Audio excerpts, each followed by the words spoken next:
পবিত্র ঈদ মিলাদুন নবী সাল্লাল্লাহু আলাইহি সাল্লাম উদযাপন করা যাবে কিনা, অনেকে এটাকে জায়েজ মনে করে। এখানে আপনার অভিমত কি?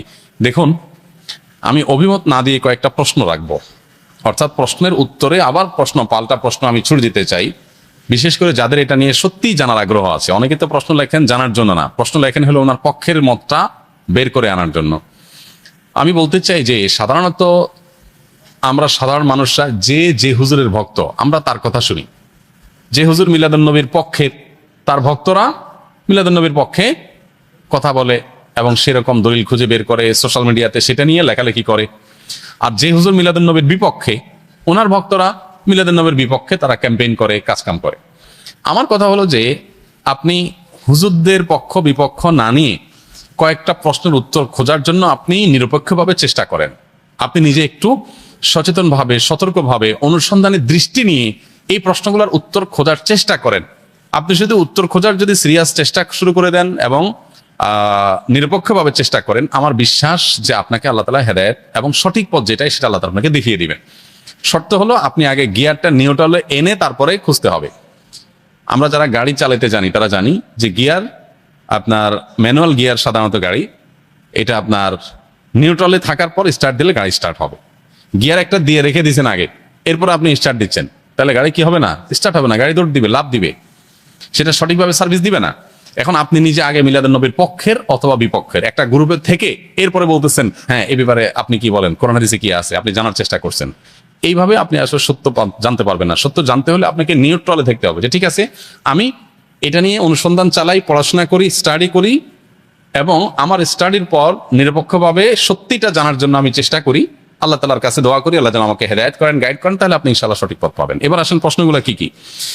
এক নম্বর প্রশ্ন হলো, নবী করিম সাল্লাল্লাহু আলাইহি সাল্লামের যেদিন জন্ম হয়েছে, মিলাদুন নবী মানে হলো নবী সাল্লাল্লাহু আলাইহি সাল্লামের জন্ম, এটাকে কেন্দ্র করে উদযাপন, আনন্দ ইত্যাদি। প্রশ্ন হলো, নবী করিম সাল্লাল্লাহু আলাইহি সাল্লামের যে তারিখে জন্ম হয়েছে সেই তারিখটা কি চূড়ান্ত এবং অবিতর্কিত কিনা, অর্থাৎ অমুক তারিখে তিনি জন্মগ্রহণ করেছেন, ইতিহাসবিদগণ এ ব্যাপারে একমত কিনা, বা হাদিস গ্রন্থগুলোতে এটা সুস্পষ্ট আসছে কিনা, এটা আপনি একটু জানার চেষ্টা করেন। আপনি যদি খোঁজ করেন, অনুসন্ধান চালান, তাহলে কিন্তু আপনি জানতে পারবেন, জানতে আপনার কষ্ট হবে না খুব বেশি, যে আসলে নবী সাল্লাল্লাহু আলাইহি সাল্লামের জন্মের তারিখটা এটা চূড়ান্ত কি চূড়ান্ত না। আপনি যদি অনুসন্ধান করেন, আপনি দেখতে পাবেন যে নবী সাল্লাল্লাহু আলাইহি সাল্লামের জন্মের এক্সাক্ট তারিখ নিয়ে ইতিহাসবিদদের মধ্যে নানা রকমের মত আছে। তাহলে কিভাবে আপনি চূড়ান্তভাবে একটা দিনকেই নিশ্চিত করে ধরে সেদিনকে আপনি উদযাপনে যেতে পারেন? নাম্বার এক, আপনি খোঁজার চেষ্টা করেন যে ওনার জন্মের তারিখটা এটা কি সুনির্ধারিত, অবিতর্কিত, নাকি এটা নিয়ে নানা মত আছে, আপনি একটু পড়াশোনা করার চেষ্টা করেন। নাম্বার দুই, নবী করিম সাল্লাল্লাহু আলাইহি সাল্লামের জন্মের তারিখটাকে তিনি নিজে উদযাপন করেছেন কিনা প্রতি বছর, এটা আপনি একটু জানার চেষ্টা করেন।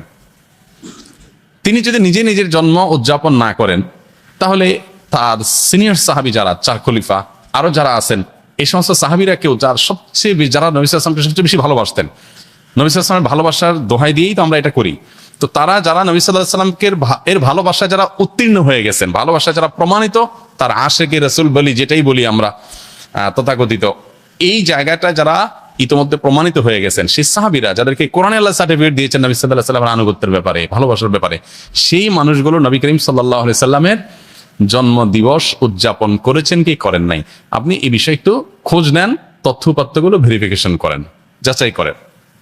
তৃতীয়ত হলো যে জন্ম দিবস উদযাপনের এই কালচার কোত্থেকে আসছে, আপনি এটাও জানার চেষ্টা করেন।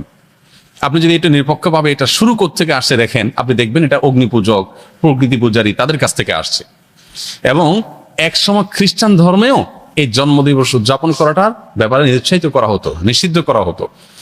পরবর্তীতে তারা নিজেরা আবার ওই প্যাগানদের দ্বারায়, প্রকৃতি পূজারীদের দ্বারা প্রভাবিত হয়ে তারাও তাদের নবীর জন্মদিবস উদযাপন শুরু করেছে। আমাদের নবী সাল্লাল্লাহু আলাইহি ওয়াসাল্লাম বলেছেন, লা তুতরুনি কামা আতরাতিন নাসারা ইবনে মারইয়াম, তোমরা আমাকে নিয়ে বাড়াবাড়ি করিও না যেভাবে খ্রিস্টানরা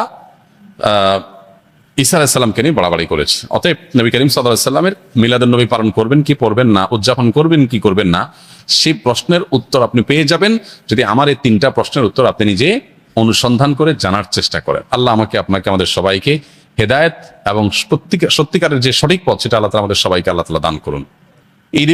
ঈদ মিলাদুন নবী ও সিরাতুন নবীর মধ্যে পার্থক্য কি? মিলাদুন নবী মানে হলো নবী সাল্লাল্লাহু আলাইহি সাল্লামের জন্ম, আর সিরাতুন নবী মানে হলো নবী করিম সাল্লাল্লাহু আলাইহি সাল্লামের জীবনচরিত। তো সিরাতুন নবীর মধ্যে নবী সাল্লাল্লাহু আলাইহি সাল্লামের জন্ম, মৃত্যু, শৈশব, বেড়ে ওঠা, আল্লাহর আদেশে সে নিজের জীবনের সব বিষয়গুলো এর মধ্যে আছে। সিরাতুন নবী মানে জীবন ইতিহাসের মধ্যে সবই আছে। আর মিলাদুন নবী হলো সিরাতের অর্থাৎ নবী সাল্লাল্লাহু আলাইহি ওয়াসাল্লাম পুরো জীবনের একটা অংশ। এটা হলো একটা পার্থক্য। আর একটা বিষয় হলো যে মিলাদুন নবী এটা আসলে উদযাপন বা অনুসরণ করার বিষয় না। নবী সাল্লাল্লাহু আলাইহি ওয়াসাল্লামের জন্মকে আমরা চাইলে অনুসরণ করতে পারবো না, যে উনি যেভাবে জন্ম হয়েছেন, যে তারিখে হয়েছেন ওই তারিখে আমি হব, এরকম কোনো অপশন নাই তো। কিন্তু সিরাতুন নবী যেটা, এটা কি করা যায়? অনুসরণ করা যায়। নবী সাল্লাল্লাহু আলাইহি ওয়াসাল্লামের জীবন চরিত দেখে দেখে সেই অনুযায়ী আমি আমার জীবনকে গঠন করলাম। তো এটা হলো মূলত আমাদের জন্য গুরুত্বপূর্ণ। আমাদেরকে নবী সাল্লাল্লাহু আলাইহি ওয়াসাল্লামকে আল্লাহ দিয়েছেন তাকে অনুসরণ করার জন্য। তাকে অনুসরণ করার নামগন্ধ নাই, কিন্তু তার মহব্বতের দাবি করে আমি যাচ্ছে তা করে বেড়ালাম, তো এটা আসলে ইসলাম হতে পারে না। অতএব আমাদেরকে নবী করিম সাল্লাল্লাহু আলাইহি ওয়াসাল্লাম অনুসরণ করার চেষ্টা করতে হবে। ডিপ্রেশন, দুশ্চিন্তা থেকে মুক্তির উপায় কি? ডিপ্রেশন এবং দুশ্চিন্তা এখন ঘরে ঘরে। যত বেশি সম্পদ, যত বেশি মানুষের দিনকাল ভালো, তত বেশি মানুষের মধ্যে দুশ্চিন্তা, ডিপ্রেশন বেশি। তো এই দুশ্চিন্তা এবং ডিপ্রেশন এটা থেকে মুক্তি লাভের জন্য আমাদের যে কাজগুলো করতে হবে তার ভিতরে 1 নম্বর হলো 5 ওয়াক্ত নামাজ যথাযথভাবে সুন্দরভাবে আদায় করতে হবে, খুব লম্বা সময় নিয়ে, ধীরে ধীরে। দ্বিতীয়ত, আপনি বেশি বেশি করে কোরআনে কারিমের অর্থ সহকারে তেলাওয়াত করবেন। এটি দুশ্চিন্তা থেকে মুক্তি লাভের জন্য অন্যতম কারণ। বিশেষ করে সূরা ইউসুফ সম্পর্কে অনেক ওলামা একরাম বলেছেন, এটা অর্থ সহকারে বুঝে পড়লে, মহব্বতের সাথে পড়লে, তাজবিদের সাথে সুন্দরভাবে পড়লে ইনশাআল্লাহ দুশ্চিন্তা থেকে মানুষ বাঁচতে পারে। তৃতীয়ত, দুরুদের আমল। এ সম্পর্কে হাদিসে পরিষ্কারভাবে আমাদেরকে নবী সাল্লাল্লাহু আলাইহি ওয়াসাল্লাম নির্দেশনা দিয়েছেন যে নিয়মিত যদি কেউ দুরুদ পড়ে, সবসময় দুরুদ পড়ে, তো আল্লাহ তাআলা তাকে দুশ্চিন্তা মুক্ত করেন। আরেকটা হলো ইস্তেগফার। ইস্তেগফার যদি কেউ নিয়মিত পড়েন, তাকেও আল্লাহ তাআলা দুশ্চিন্তা থেকে হেফাজত রাখেন। আর এছাড়া দুশ্চিন্তা থেকে মুক্তি লাভের জন্য একটা বিশেষ দোয়া আছে। নবী সাল্লাল্লাহু আলাইহি ওয়াসাল্লাম পড়তেন, আল্লাহুম্মা ইন্নী আউযু বিকা মিনাল হাম্মি ওয়াল হাযান ওয়া আউযু বিকা মিনাল আজজি ওয়াল কাসাল ওয়া আউযু বিকা মিনাল বুখলি ওয়াল জুবন ওয়া আউযু বিকা মিন গালাবাতি দাইনি ওয়া কাহরি রিজাল। এই দোয়ার প্রথম অংশ যেটা, আল্লাহুম্মা ইন্নী আউযু বিকা মিনাল হাম্মি ওয়াল হাযান, আল্লাহ আপনার কাছ থেকে দুশ্চিন্তা, পেরেশানি, ডিপ্রেশন থেকে আমি পানা চাই, এই দোয়া বিশেষ করে পাঠ করবেন। আর এমনিতে নবী সাল্লাল্লাহু আলাইহি ওয়াসাল্লাম নিয়ম ছিল, কানাইজা হাযাবাহু আমরুন ফাযা ইলাস সালাহ, কোনো বিষয় যখন তিনি পেরেশানিতে পড়তেন নামাজে চলে যেতেন, 2 রাকাত নামাজ পড়তেন।